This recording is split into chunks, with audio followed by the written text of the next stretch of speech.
Hi, this is Danny Doyle, and we're doing another maps tier list. A while ago, I did a tier list for all of the maps in Thracia 776, and now I'm doing Path of Radiance. I wanted to do another ranking all the maps video, and I asked my patrons to vote, and they wanted to see me vote on the FE9 maps, which... This will be interesting, because Fire Emblem 9 was my first Fire Emblem, and for a while, I held it in very high regard. Definitely influenced somewhat by nostalgia, that beast that is nostalgia. But, lately, honestly, probably from having played more ROM hacks more than anything, I've fallen off of Path of Radiance. It has fallen in my personal rankings quite a bit. I do think that a lot of that comes from the slow enemy phase, the rather, uninspired combat, but there's definitely room for improvement in the maps. That's not to say that every map in this game is bad. In fact, a lot of them are quite good, but there's some that I made the category torture for a reason. As before, it is important to keep in mind, this is just my opinion, so you're probably going to agree with some stuff and disagree with other stuff. Maybe you'll agree with everything. Maybe you'll disagree with everything. Who knows? But let's just dive in. So this is the prologue. This map, you do two things. You fight Void, and then you fight Grail. It's meant to tutorialize how combat works in Fire Emblem. A lot of Fire Emblem games did this in a row. It started with FE7, like all bad things. The worst thing in the world, FE7. It brought all this evil into the universe, and one of the things that it brought was the tradition of maps that are just, you have one character, and there's one enemy you fight at a time. They did it in Chapter 1 of Lin Mode, and then Sacred Stones basically does it. You do get Seth, but it's supposed to be like still teaching you to use Seth and Erica, and then FE9 just replicates the Lin Mode approach, only makes it even worse, because at least in Lin Mode, both enemies are on the map, you just fight one enemy and then you go to the boss. Here it's like, hey, fight Void, and then Grail shows up, hey, fight Grail. Thankfully they moved away from this, but I think that, I say they moved away from this, but then they didn't do it in 10, but then they did it in 11 with the Marth tutorial in the prologue. And then they did it in 12 with the Chris tutorial in the prologue. I really don't like this tradition of like, let's just insert a really slow map. They did it in Conquest with Corrin, and they did do it with Alir in Engage. It's so bad. I don't like it. Like, I get that the first map is supposed to be a lot simpler to sort of teach you the basics of movement and combat and that sort of stuff, and that's fine. Like, that's the sort of thing that would go and gets the job done. Because that sort of stuff, it's supposed to exist for people who are new to the series to sort of figure out how Fire Emblem works, right? I'm fine with that. But this is completely unnecessary, and it's just not very fun. It pads out the game in like a boring and unfun way. And then we have Chapter 1, which is Break-ins are breaking stuff. You're not breaking stuff. It's Save the Village from the Break-ins. Break the Village. Evil Fire Emblem. Evil Ike be like, break the village from the bandits.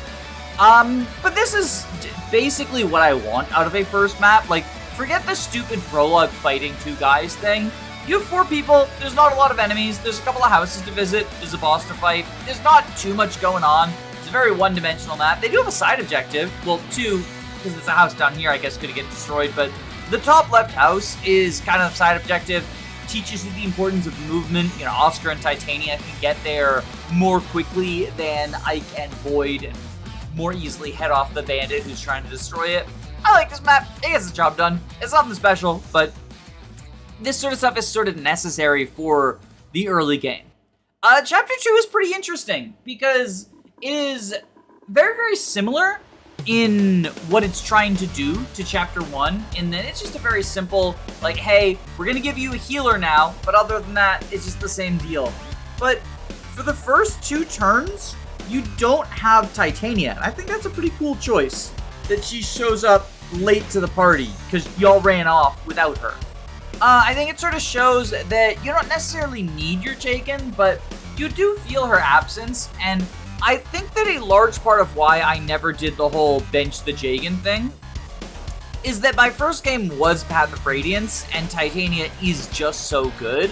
Taking her away for 2 turns helps to reinforce, like, hey, this person's good, you should use her, like, she's not an EXP thief, she's strong.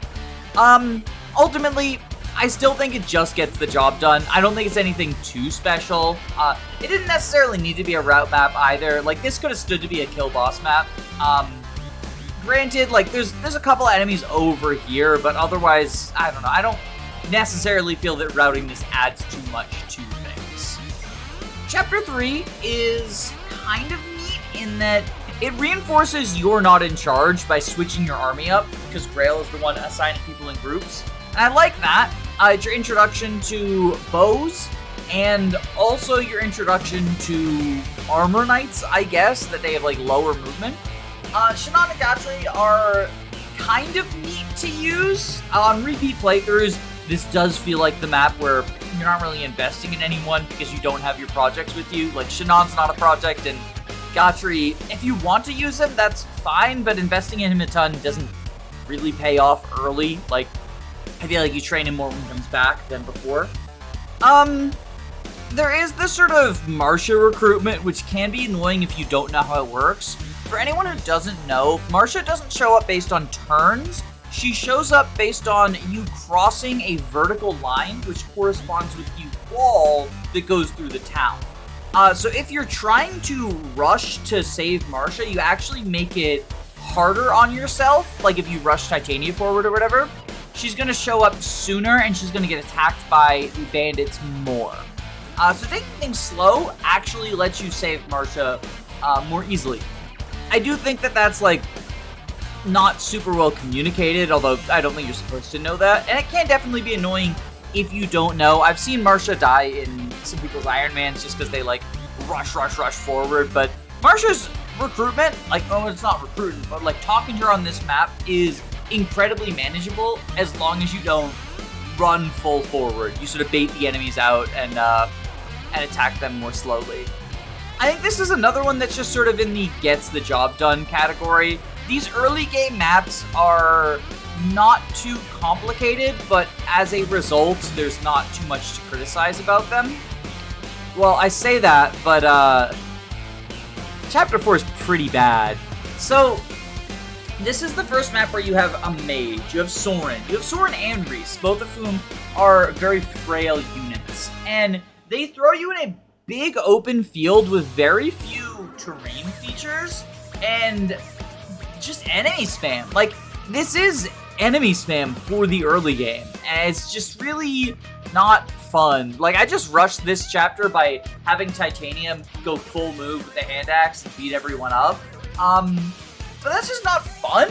And if you do try to engage with this chapter in a more traditional manner, you know, holding Titania back, have everyone as a group fight, there's some bushes you can hide in the north, it's still not fun, because it's just enemy spam with a wide open field. Like, so it's late game awakening / birthright map design. I really don't like this. This might be bad enough to go in torture. At the very least, it's very not fun. Let's see what ends up in torture. This is a very bad map. I do not like it. The fact that there's not really anywhere to hide Chris and Soren also serves to be like an extra annoyance if you're playing slowly. And yeah, you can just rush Titania forward, but then it's over in 2 turns, and like if you have to 2-turn a map in order to make it bearable, that's a sign that it's bad. Like, warp skipping doesn't excuse, well, it's not warp skipping, but Titania skipping doesn't excuse the fundamental issues here. So, next is the defend map. I don't really like this one either. Fun fact, this is only Fog of War on hard mode. In easy and normal, there's no fog. But yeah, you have 2 different choke points to defend, one on the left, one on the south. And if the enemy ever captures the throne or gate in the top north, then you lose. I usually at this point just put Shannon on the throne, have everyone huddled in the top right corner other than him, and he's able to survive completely safely. You lose, like, I think it's the soldier band on the boss, and that's it. I'll take it not to have to engage with this map. This isn't very fun. It's not even like hard. It's just annoying. It's hard to make a defend map that is actually fun, and this is just sort of, we're gonna throw a couple of weak enemies at you, and you can put people in choke points if you want and fight them off. There's a hammer here that's supposed to like threaten Gatri if you're using him for choke points, and that's a cool choice, but other than that, it's just sort of lame. The fog is also annoying. Having to, like, I think the game really wants you to take advantage of the choke points, and having to do that without knowing who's going to attack is obnoxious. You don't have any resources for dealing with the fog either. An enemy on this map will drop a torch, but you don't have any torch stabs. You don't have anyone with increased vision. I think if a game, I think Fog of War can be good if you have tools to fight against it, but you don't have any tools here. I'm gonna go ahead and put this in torture because you just sort of end, well, I think it's not very fun. I'm gonna drop the empty field to torture though. You sort of end turn a bunch, and if you end turn and there were more people in the fog than you thought, you could have someone die, and that sucks. It's just annoying and dumb. This is probably, it's not my least favorite map in the game, but it's one of my least favorite maps in the game. So, there are 2 maps in Path of Radiance that have a stealth sub-mechanic, and I actually really like the stealth in the prison map, but in this map it's really stupid. Basically the way it works is it will always be player phase. Every turn will only be player phase until you have a unit end their turn outside of the forest. So the idea is you move all of your units from the starting position through the forest to the bridge on the left and then punch out and stealth attack everyone. Which is cool from a narrative perspective, but from a gameplay perspective, it's just 5 turns of moving people 2 tiles at a time through the woods. If you don't do that, you can just punch through the right-hand side as well. It's not that hard to do, especially on hard mode. On Maniac mode, I would recommend going the stealth route just to not have to deal with the large numbers of enemies, but on hard mode, you can just sort of like fight everyone. Because the idea is if you go through the left, then the people on the right have a harder time catching up to you. But if you go through the right, then everyone just sort of like comes together all at once. It's not impossible to do. It's not even really hard to do. Like, Path of Radiance is an easy game, but I don't know. Maybe it's just because I followed the game's instructions that I dislike this, because if you don't follow the game's instructions, then it's just like a boring map. Like, I don't think it goes above not very fun. It's just sort of fight some guys, get to the escape point, bada bing, bada boom. But because the game actively instructs you to do the less fun way of engaging with this map, I think it deserves to be punished. Like, I'm sorry, if I am breaking the instructions that I'm given in order to make the map more tolerable, that's bad. I don't like that. I don't like that at all. We're finally moving on to a map that I actually really enjoy, though. So Chapter 7 is sort of the culmination of the, what I consider to be the early game / prologue, Lin mode equivalent, right? This is Grail mode. Because Grail dies at the end of Chapter 7, spoilers. But I like this as a final exam before Ike is able to take charge of the mercenaries. You have a big room, and you're outnumbered pretty severely. You can go hide in a couple of the like nooks and crannies, the treasure rooms, all of whom have 1-tile defense points. Although the only bulky unit that you have is Titania, so if you want to defend like both sides of a treasure room, you're going to probably have to swap some people out. Titania is also incentivized to go very far to the left to try to get those treasure rooms on time. And also, once you know this map, you want to send her there as soon as possible, because that's how you spawn Shannon and Gatri. There's, much like with Marcia, there's a line, this time it's a vertical line, that once you cross, they will show up. And so will a bunch of new enemies as well.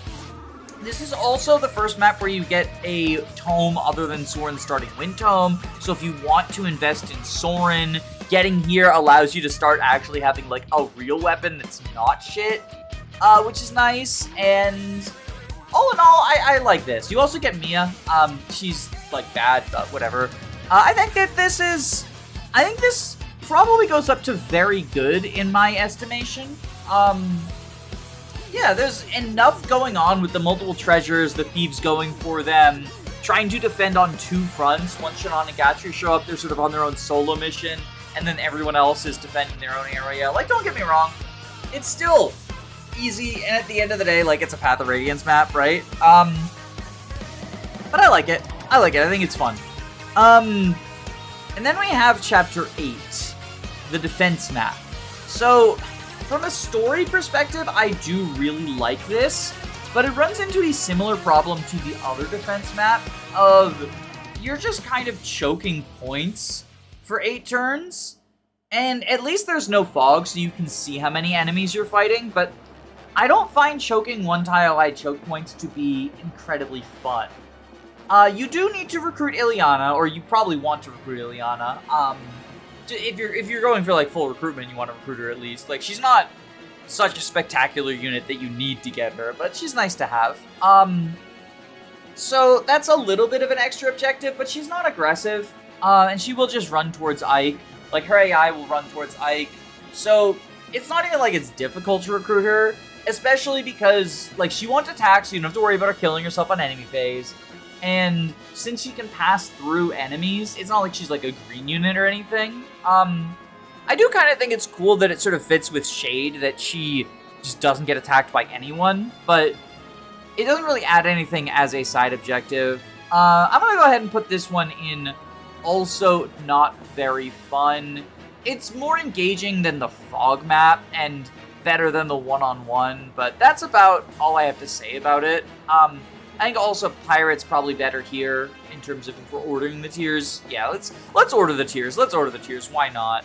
So next up is Chapter 9, and this is where you get yellow units. I believe this is actually the only time you have access to yellow units outside of Tannet's special ability, which is really weird when you think about it. But the main goal is just to charge down to the fort, kill the captain, and capture.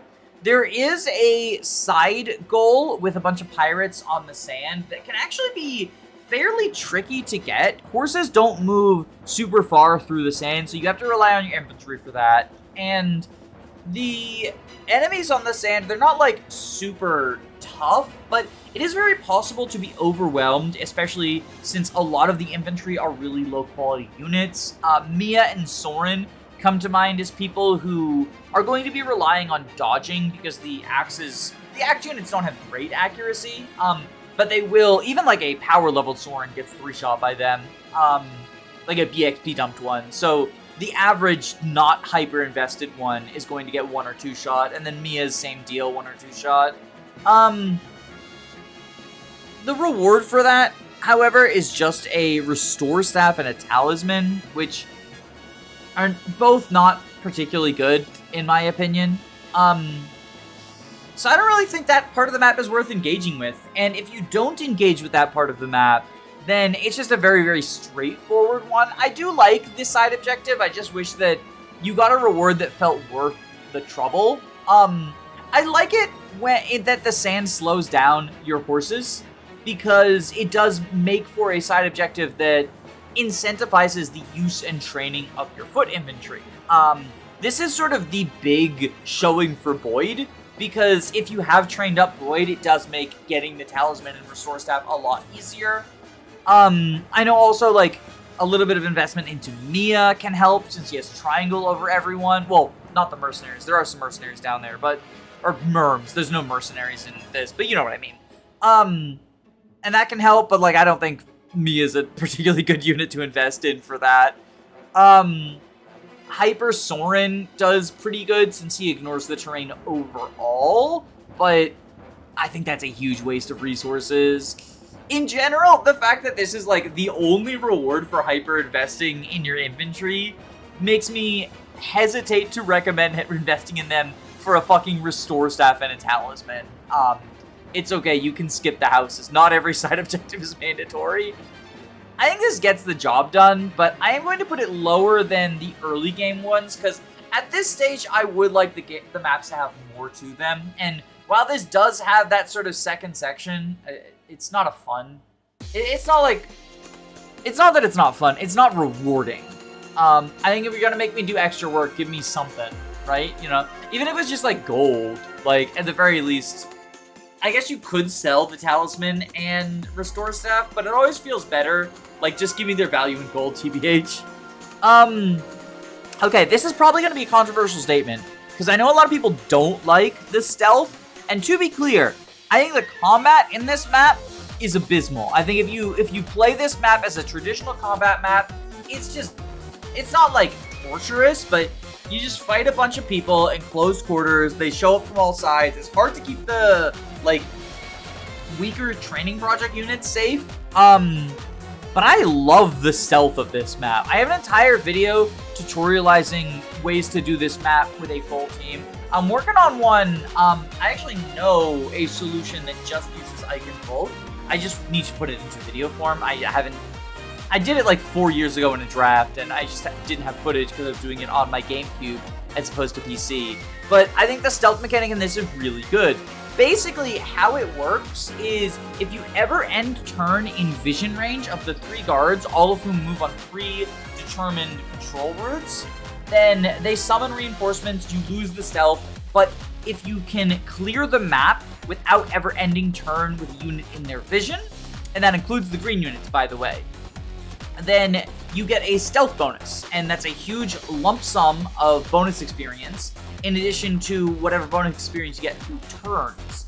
Also, if you break any doors, they will be alerted, but if you unlock the doors with a thief, specifically Volk, they will not be alerted. They'll also be alerted if you steal from them or attack them, so you can't, even if you kill them, you can't do that. You do have to actually engage with the stealth if you want the stealth.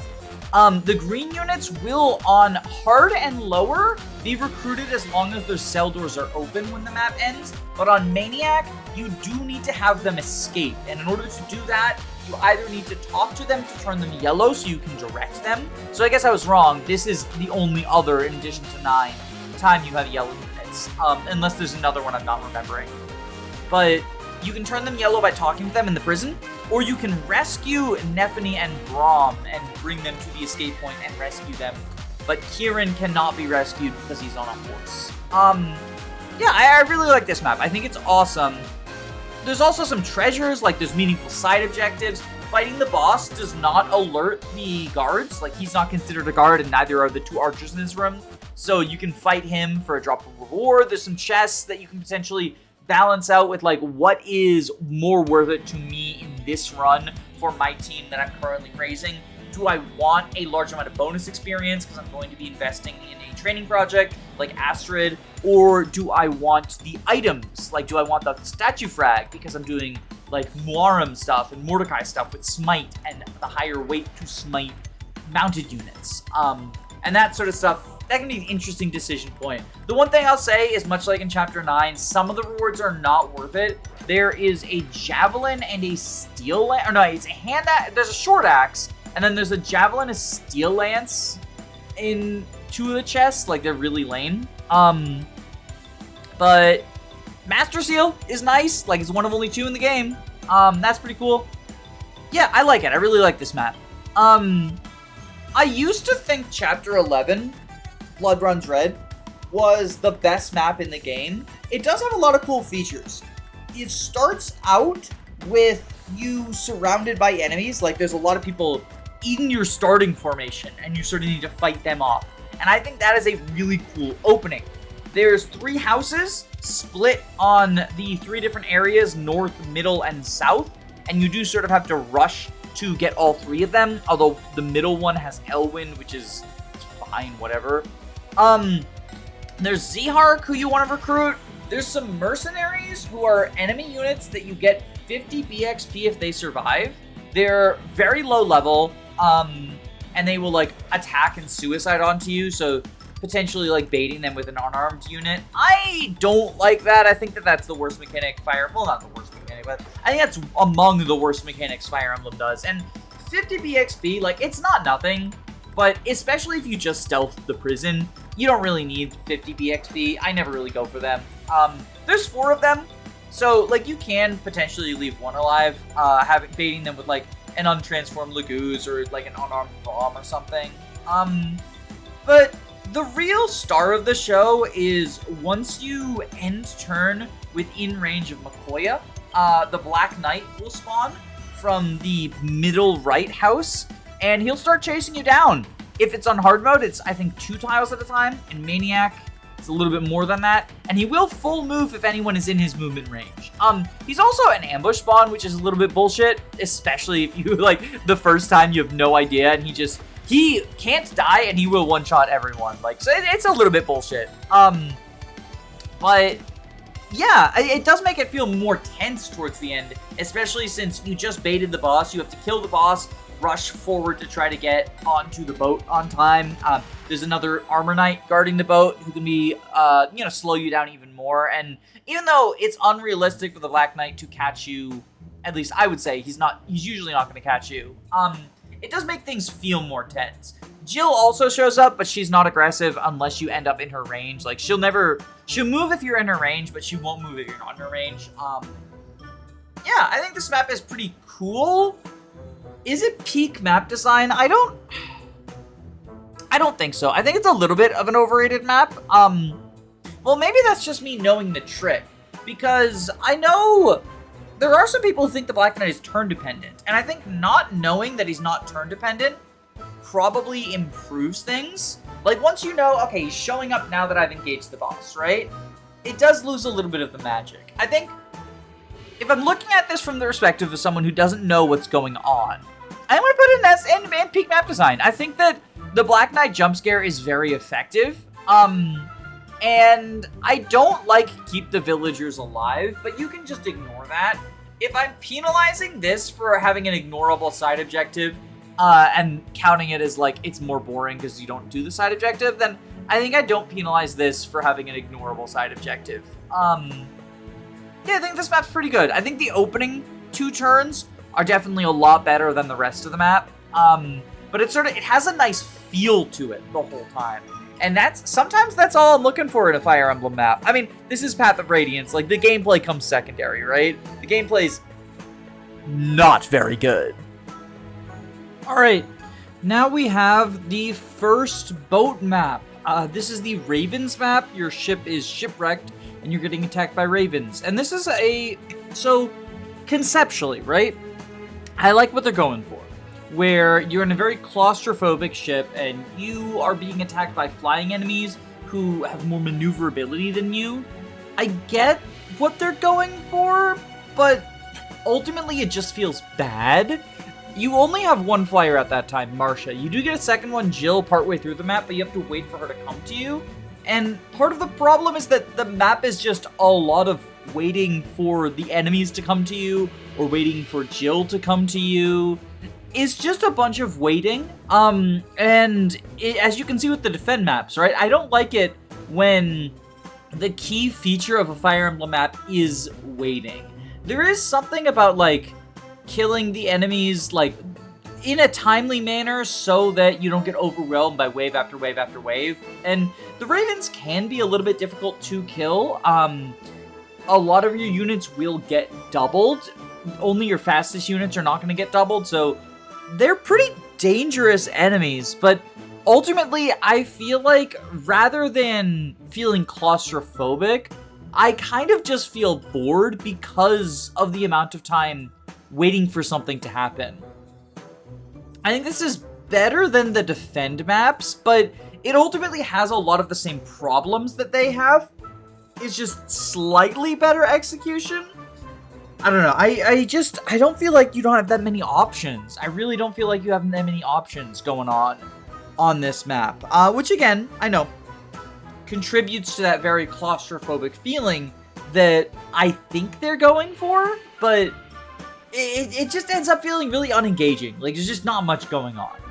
On the other hand, I do actually really like this, which is a boat map and a defend map at the same time, but it doesn't really feel like one. The first couple of turns, you do need to really aggressively rush, because the choke points are far away from your starting position, and the defend point is far away from your starting position.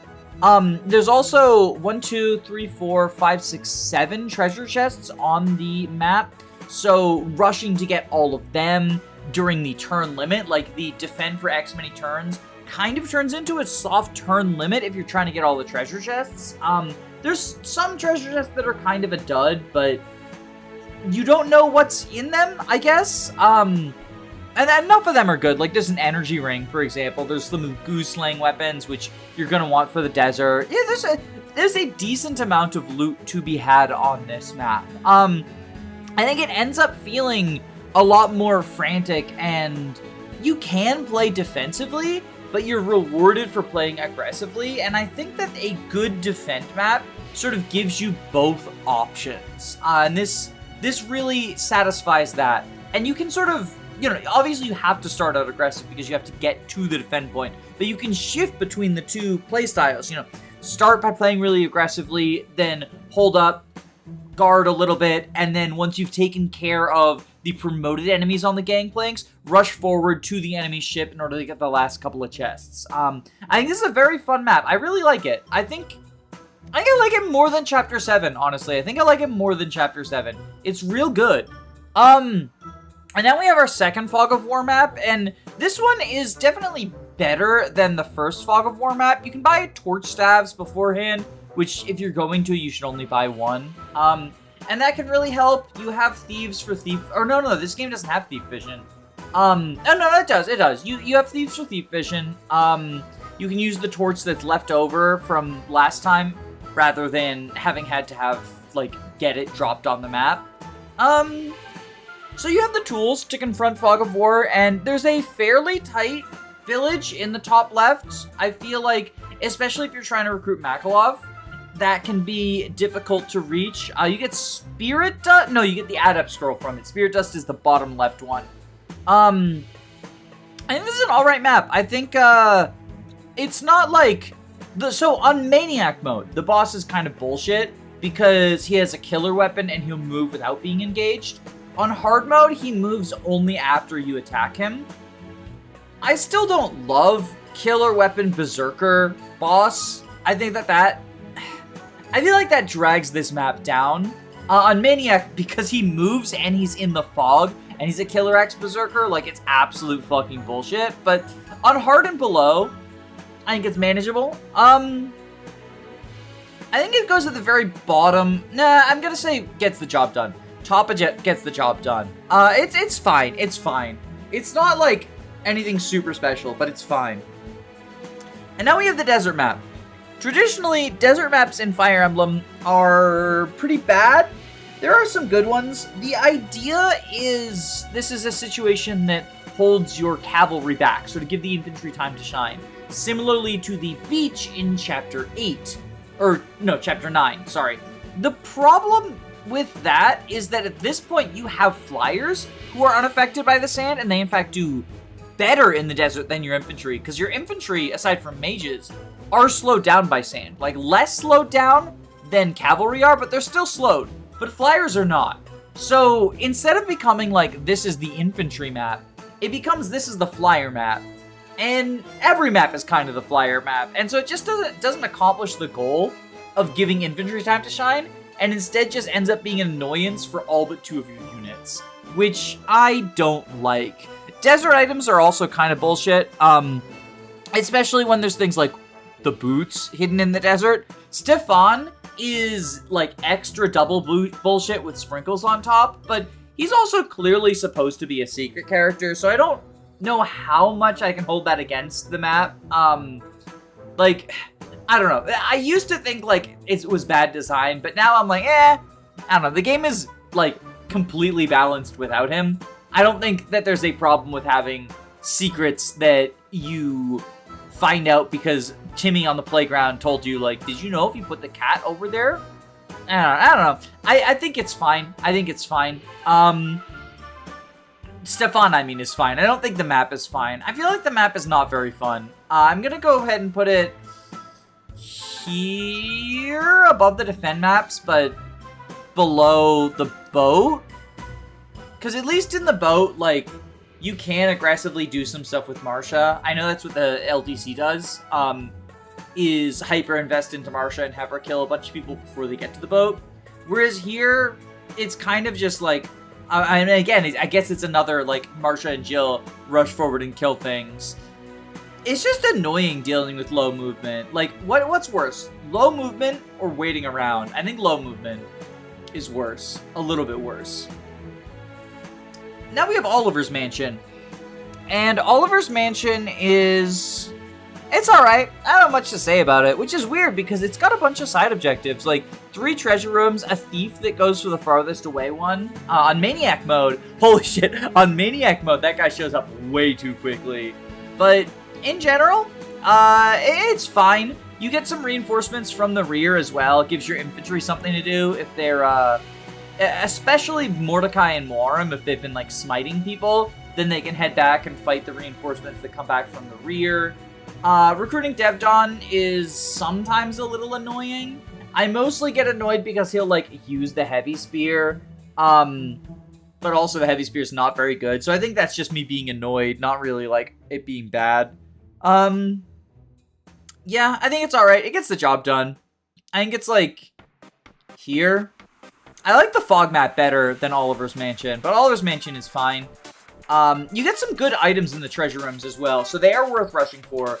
The top left one, which is the one that's in danger, has the first siege tome in the game, bolting. And you do kind of need to get there quickly in order to get bolting. Even on hard mode, like, it's not, like, super tight, right? You just need to not play slowly. I guess the thing that holds it back is... There are some turns, especially, like, the first turn, it feels like you're just moving forward and not doing much. There's, like, a little bit too much space between you and the enemies to begin with. For some reason, the tier list maker seems to have put all 4 parts of Serenus Forest together. And I would, like, rank them separately from each other because while I do think they're all pretty bad, I don't think they're all on the same level of bad. Collectively, I think it ends up at, like, the bottom of not very fun. But my thoughts on this, it's really weird that it's, like, 17.1, 17.2, 17.3, 17.4, and no other, like, chapter in the game does that. But it's kind of interesting, the whole, like, hey, we're going to let you, like, call reinforcements, but you have the same squad that you brought in on the first chapter going through all 4 of these, like the big gauntlet, right? I think that's a cool idea conceptually. I do think it ends up having some unintended frustrating consequences. The first of which is the inability to rearrange your deployment slots. I ran into that in FE9 0% growths, where I had a strat in mind and I thought I had Marcia in the right slot, but she wasn't. And that ended up, like, being a little bit tragic for her dying. RIP Marcia. It is kind of cool that if you zoom out, you can see the entire forest on each map, like all 4 maps on it are each in the corners, like bottom left, bottom right, and top right, or top right, bottom right, in that order, like it goes in a circle, right? But in general, it's just not fun. I think 17.1 is they're all probably around, actually. I say I would rank them separately, but they're all probably around bottom of not very fun. 17.1 is just a route map with too many reinforcements. None of them are particularly threatening, so, like, it's not challenging, it's just tedious. And there's a lot of weird terrain, and it can be hard to tell where the swamp begins and ends. And there's, like, there is one dangerous reinforcement, like, some bullshit swordmasters show up from right behind you who are deceptively strong. And other than that, it's just, like, really, really boring. 17.2 is a very long and windy arrive map, and you either ignore the entire map and send a flyer to the arrive point, because it's, like, unguarded, like, nobody's standing on it, so you can just get there in 3 turns. There's, like, a couple of archers that are meant to keep flyers in check, but they don't even reach all the tiles flyers can reach, so it's, like, it doesn't matter. So you either just don't engage with the map, which, like I said in this, doesn't fix anything, or you go through a long, windy, curvy, empty stretch fighting, like, a couple of paladins, way too much space compared to the number of units in the space, and it's really, really dragged out, and, like, that, 17.2 would be torture if it was its own map. Like, it would be, like, here. It's pretty bad. 17-3 is also pretty bad. Maybe Saren as far as does belong in Torture, because 17-3 is a survive map, which is the dumbest objective. But also, if you route the entire map, you still have to wait the extra turns, which sometimes means like 3 reinforcements will show up, like, hey, there's these 3 soldiers late to the party, okay, we'll kill them. And sometimes just means like it's empty turn, you just hit end turn and wait, and it doesn't end the map. Like, I do not understand. A lot of defend maps will end if you kill the boss, let alone kill literally everyone on the map. It's so stupid. And then the Oliver map has the same problems as 17-2 of being like unnecessarily long wind around, but then it also has the annoying terrain from 17-1. And Tabarn shows up, he's zone-based. That can be a little bit obnoxious if you're like trying to get the droppable items from Oliver and his friends. Yeah, overall, Saren, as far as I'm talking myself down, I think it goes here. I don't like this stretch at all. It's pretty bad. The best one of them is 17-4, and that's not even, like, good. It is, like, more densely populated than 17-2, so the loop doesn't feel as bad. But then you get, like, butt-fucked from behind by the most cruel reinforcements ever. They show up alongside your reinforcements show up, and then the enemy reinforcements show up. So if you didn't leave people behind for some reason, then your reinforcements are just fucked by these paladins. It's so stupid. I don't like it. And I also don't like Chapter 18. It's also bad. It's a long... So, it falls into the tradition of why is this not a route map, right?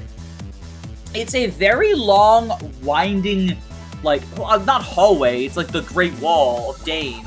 But, like, it's a long, winding wall, and there's the boss at the very end of the wall. But then reinforcements show up from both the front and back of the wall, and the ones that show up from the back, they showed up from your start position, right?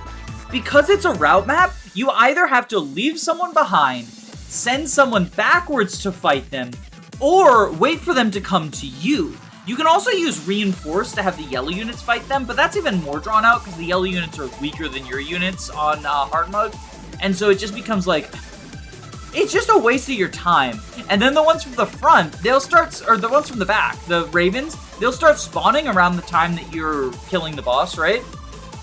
But they spawn untransformed, so you can't enemy phase them. You gotta rush more people to fight them. You've only got 1, 2, 3 flyers at this point. I guess if we got Janaf and Ulki, it'll be 5. But you've got to attack them on player phase or wait for them to transform, which is just much like in Saren as far as empty turns of hitting end turn until something can happen.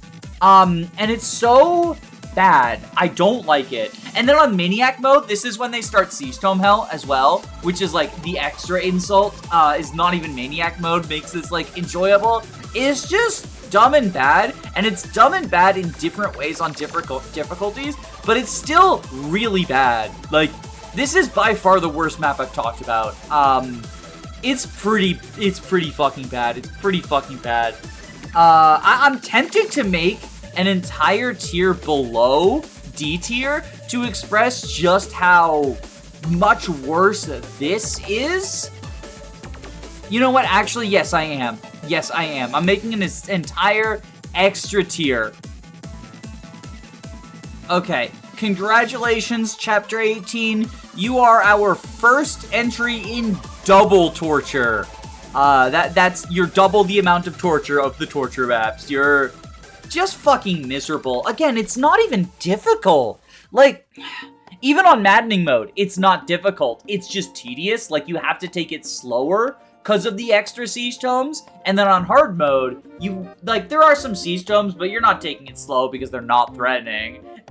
You have to either, like, leave people behind for the Pegasuses and also rush forward for the It's just so fucking tedious. Like, I hate this map. Even if you don't care about, like, the waiting 17 turns for people to get to you, right?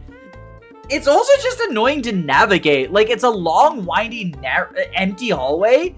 If you first got Racin, if you want to, like, rescue Racin up to be with people, that's obnoxious. There's a chest room a little bit out of the way that can be obnoxious if you want Volk to get the other chests as well and loop him around, and I fucking hate this map. Like, this is awful. I fucking hate this. It's real bad. Stretch and negative maps. If we count 17 as 4 separate maps, we've had 5 shitters in a row.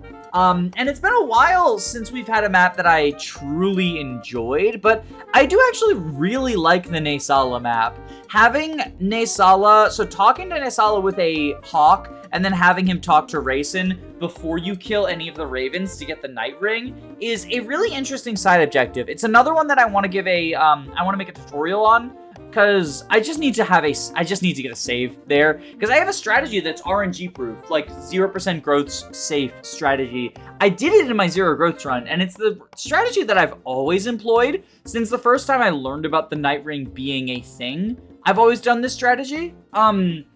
And so I feel like I want to show it off because I know a lot of people will express that the Naysala portion of this map is really difficult, especially if you want to get the Night Ring. But there's a really safe way to do it by luring him with his wind spell, basically. Even aside from that, though, I just think this is a pretty enjoyable map. Hamsa is a threatening boss, just being a swordmaster. You know, crit rate, 1-2 range sonic sword. There's ballistas sort of covering things and flyers coming in from the mountains, but you have the Philly shield at this point as well, so you can have at least one flyer sort of weave in and out to fight the ballistas, fight the other flyers. I think the sonic sword on Tanith is really good in this map in particular because it's effective against the other flyers. Like, yes, it's only 2x effective, but it does also hit on res, which is lower than defense, even if it's not as much as you would like it to be. I like this map a lot. I'm gonna put it on very good. I don't like it as much as the boat map, but I also really like the aesthetics of the boat maps. Like, I like boat maps. I like boat maps a lot, except for you. Not you. Not you. Next up is defending Telegra. This is a siege map with a 15-turn time limit. It has the infamous, like, if you have Jill fight the soldiers, they freak out because this is her hometown. I think the story stuff that it adds, along with Jill and her character arc, is enough to sort of, like, elevate an otherwise mediocre map. Because there's really not too much special going on. There's a siege tome covering the mountain to make it a little bit harder to get your flyers up there. I think you get the rescue staff in the lower village as well. So there's some good rewards to be had. You can either loop around, like, with your grounded units going the full U path, or you can fly up with your flyers. You do need to get Ike up there, so you either need to, like, rescue him up or clear the way with your grounded units. But neither is particularly difficult, and there's some cool story beats. I think I'm gonna put this in bottom of very good. And I'm gonna put it in the top of gets the job done. The story stuff elevates it above the rest of the competent maps, but it is ultimately just kind of competent. Without a King is a map that I really enjoy, but I think if this were like modern Fire Emblem, where there was like a turn wheel, or if it was like a ROM hack, especially if it was like a ROM hack where there's save points, I would like it a lot more. My biggest issue with this map is its length. And I do actually like long maps in Fire Emblem, but I don't like when there's no checkpointing in them.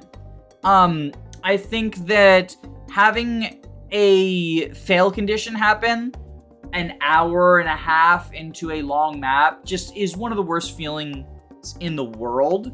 But there's a lot going on here. Not all of it is good. The first 2 turns are another of those nothing happens here because your starting position is an empty fucking corner, because of course it is, Path of Radiance. There's also a lot of treasure rooms. Half of them you can just ignore though. Knowing which ones you can ignore, however, is something that you either need a guide for or previous knowledge. So I do think that lugging the thieves around is, I don't know if it's a positive or negative actually, because like it can be interesting to find a way to rescue the thieves to the specific places, but also it's really annoying if you're like, damn, I just escorted the thief to this place and I get a stiletto, what the fuck? you get reasonably pressured from reinforcements at various points. There's multiple entryways where reinforcements will spawn from, and so it always feels like there's someone coming behind you. There's a mid-boss, a general who's like a mid-boss who can be pretty threatening. And then, of course, the showdown with Anna, who's the first dragon that you fought. First dragon Lagoos, at least. You know, you fought dragon riders, but the first dragon Lagoos. And that is, in and of itself, again, the impact, the story, the feeling of it is pretty cool. I also like the moat structure, giving flyers something to do on an indoor map, which generally they don't, and also creating some interesting fight conditions. The one-tile bridges create choke points, and normally I'm not a huge fan of that, but the enemy getting to leverage those choke points before you can is nice. They're sort of set up really defensively, and you want to punch through those choke points because of the sleep stabs that are supporting them. Again, I'm normally not a huge fan of status stabs, but I think in this instance, they work pretty well. All in all, by the standards of Path of Radiance, this is one of the better maps. I think it ends up here for me. My biggest issues with those first couple of turns are really just, it's like the first 2 turns, honestly, are really just like kind of bad. First 1.5, honestly, if you use your dancer right, but it's still bad, right? Like, it's still bad. And then the next thing is, it's long, and it needs a save point, but like, that's me being spoiled by ROM hacks. Like, that's me being spoiled by ROM hacks. It's still an issue, but working within the parameters of the GameCube, I kind of get it. The pre-shoving map is really interesting.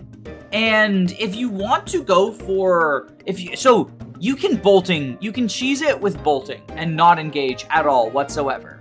And if you do that, then you don't have to deal with like the puzzle, the shoving priest puzzle, right? If you don't want to do that, you have to use the shove mechanic to shove enemies out of the way, because there's hostages who are enemies. And if you don't kill them, you get a reward. If you haven't killed any of the priests, you get a reward. I think that's really cool. I think that's a cool idea. You either like go through the puzzle in the middle hallway and just go for the boss, or you can do the puzzles on the side to the treasure room. I really like conceptually this map, even if on replay I usually use bolting. I think much like the prison map, Path of Radiance honestly tried a lot more in terms of map gimmicks, and sometimes they were very unsuccessful, but sometimes they were successful, and I think there's a reason that this map is remembered so fondly. I think I'm going to put it at the bottom of peak map design.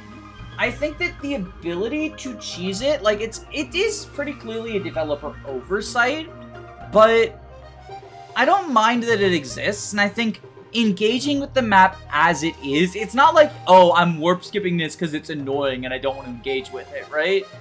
It's not like the end game of insert any number of Fire Emblem with bad end games where you just warp skip it to not have to deal with it. Like, I do think actually engaging with the puzzle can be fun the first time you play it.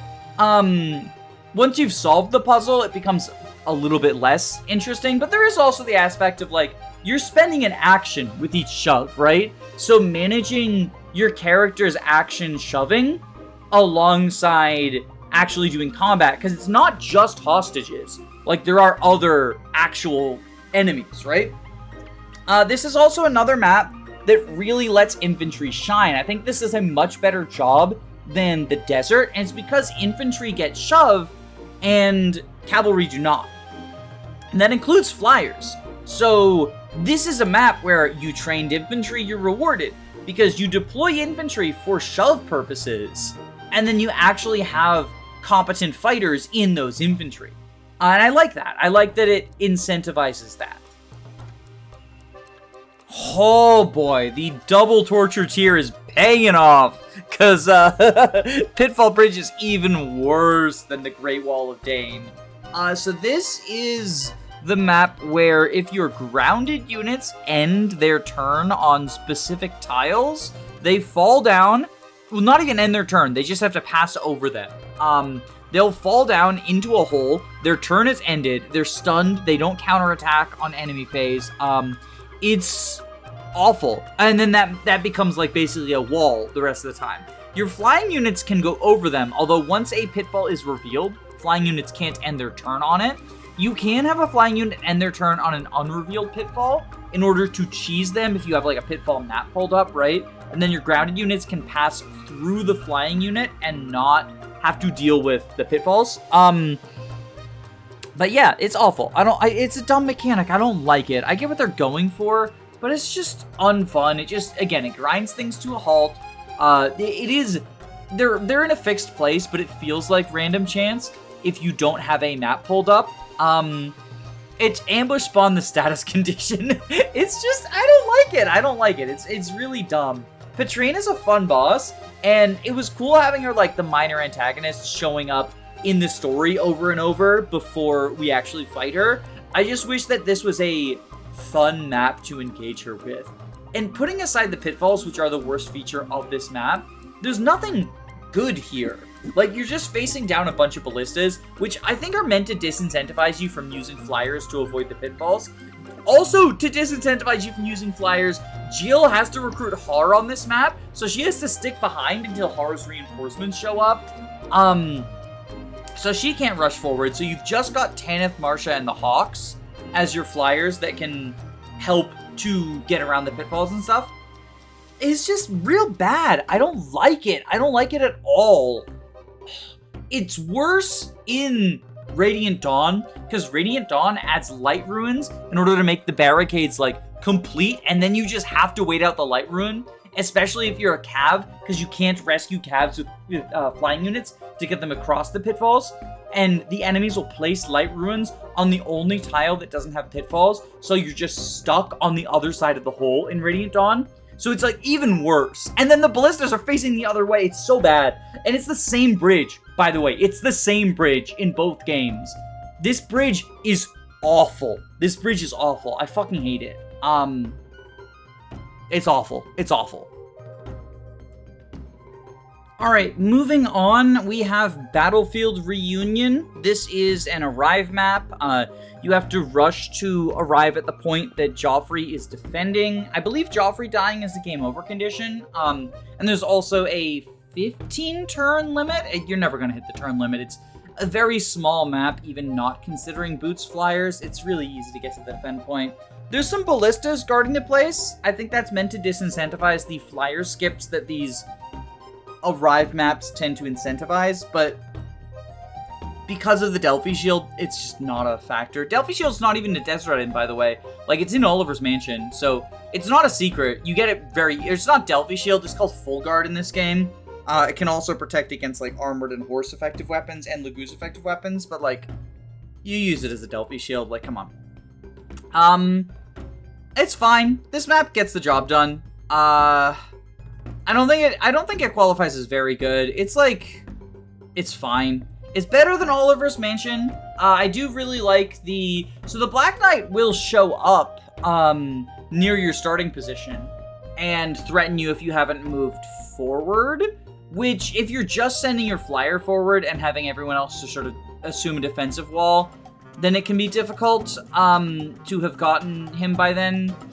But otherwise, it's just kind of like, I don't hate it. I do like the idea of rushing to try to save an ally before they get overwhelmed. But I would like it more if you had control of Joffrey, kind of like in the Thracia maps that do the same thing. I don't like it when you're rushing to protect an ally, but the ally is green, so there's an element of RNG to things. I prefer them being blue.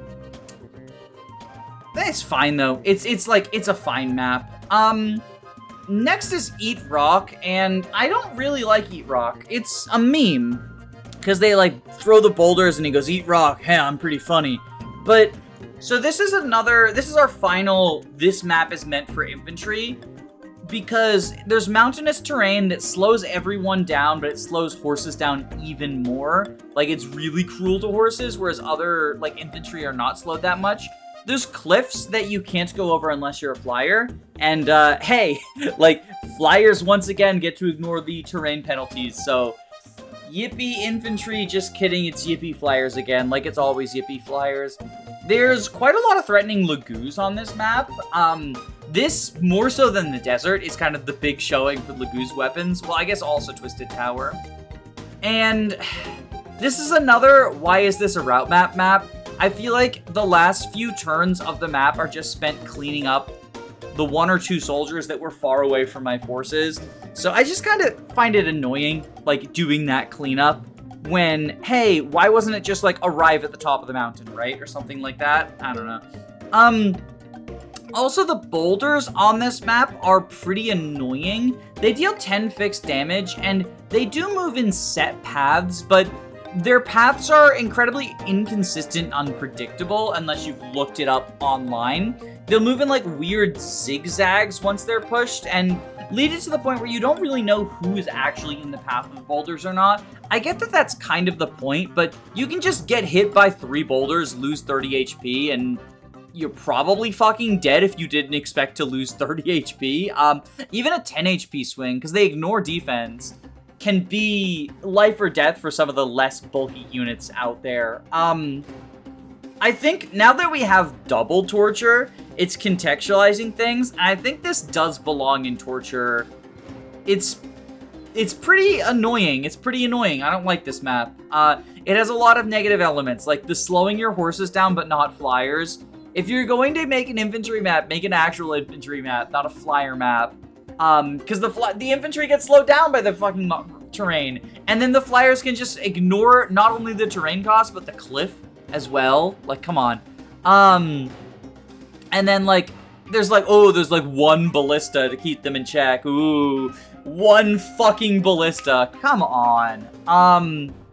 And the boulders are annoying. I just don't like this map. And then route cleanup moment. Like, why is this a route map? Just make it arrive at the top. Like, I don't know. Was there ever any doubt where the big open field full of enemy spam and then, like, a Nosferatu boss, like he's got the rune sword? This was always going to go in torture. It was just a question of where. I think, well, it's double torture, but I think this is not as bad as 18 and the bridge. But I still really don't like this map. Like, it's stupid and dumb and bad. Do I need to explain the problems with Clash? Like, I guess for anyone who hasn't played Path of Radiance, Clash has... I get what they're going for. Because you have the largest number of blue units that can be deployed, and it has the largest number of red units of any map in the game. And it is just a big open field where your army and their army smash against each other like action figures. There's no terrain. The objective is seized, so you can technically do, like, a rescue skip. But, like, again, skips don't take away from the inherent problems that a lot of these things have. And, like, oh boy, big empty field just smashing action figures together. I don't find that to be fun strategy in my strategy RPG. And there are waves and waves and waves of reinforcements. I imagine the alternate timeline in which this was a route map and I never got into the Fire Emblem franchise. I think that might be the good ending. Yeah, this map is really bad. Like, this map is really bad. I think the only reason that the other two... It's also long, right? Like, much like my problem with Without a King, you can rush this, but, like, it's just long. It's a drawn-out slog.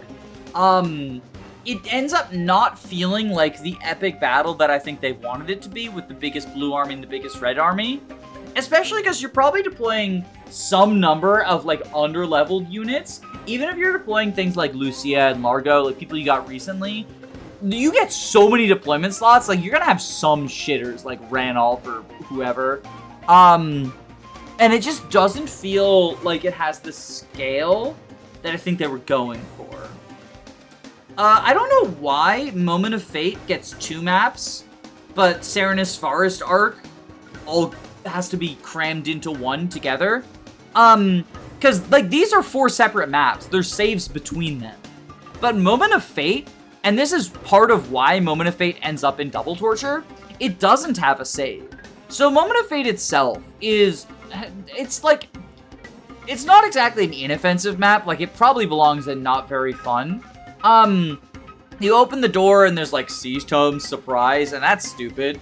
And otherwise it's just like generic ass indoor map. Like this, I guess you have to rush for the treasure and the double bow and stuff, but at this point, I don't know.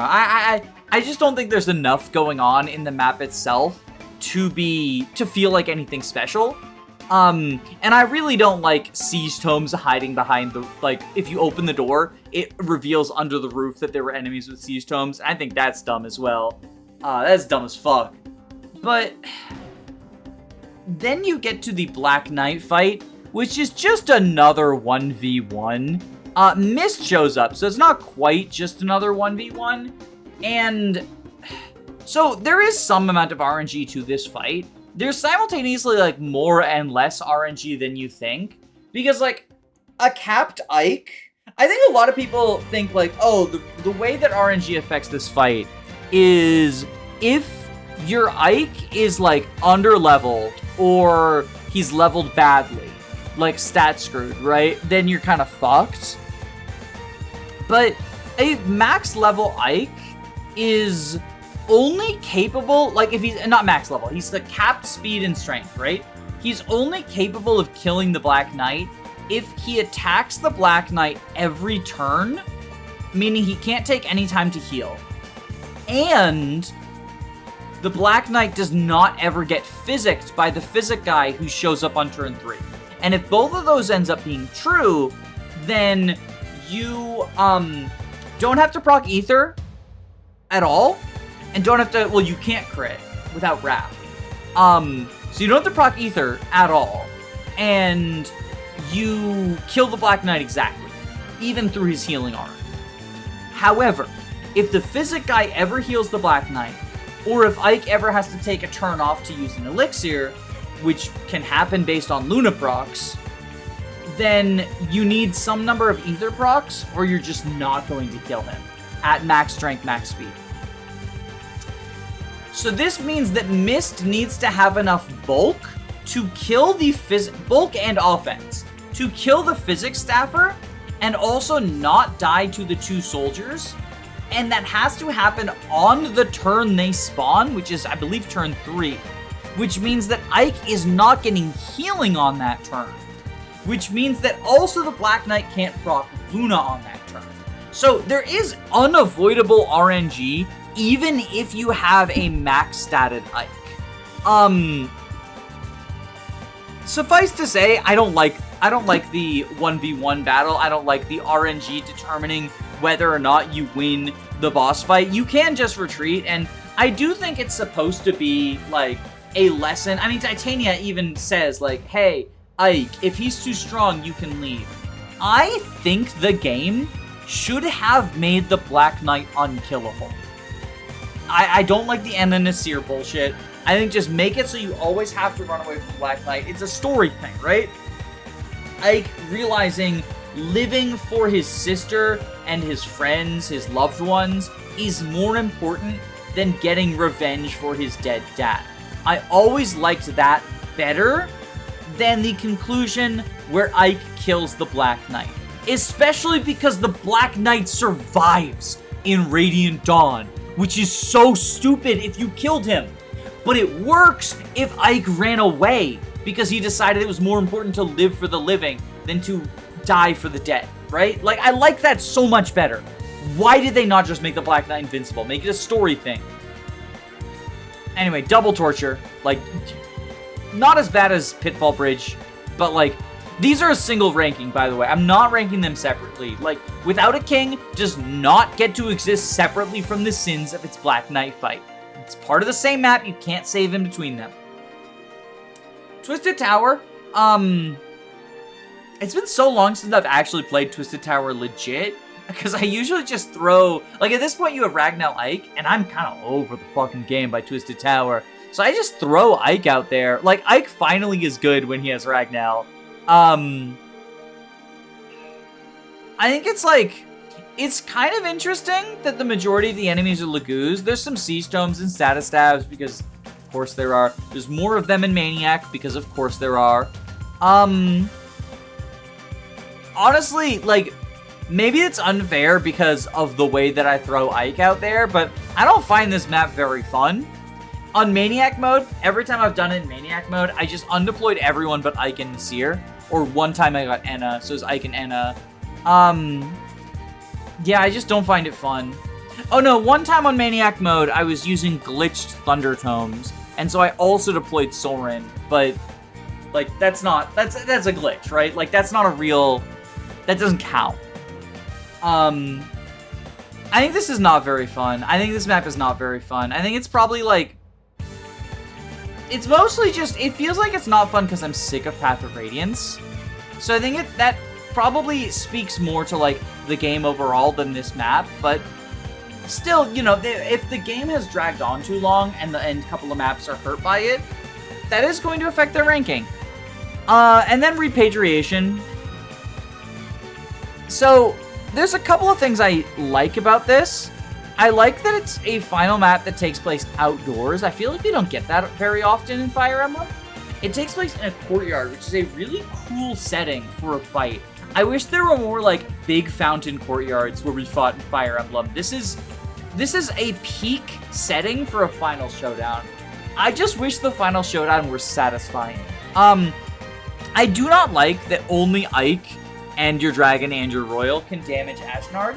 In addition to the fact that it's just, like, it adds an unnecessary amount of RNG of, like, if your Ike is not good enough to handle Ashnard, then you're just kind of fucked. Like, Anna can do it, right, in 0% growths, but it's annoying. It's annoying. It's like, just make someone into a Wrath Resolver to kill Ashnard, and it's dumb. I don't like it.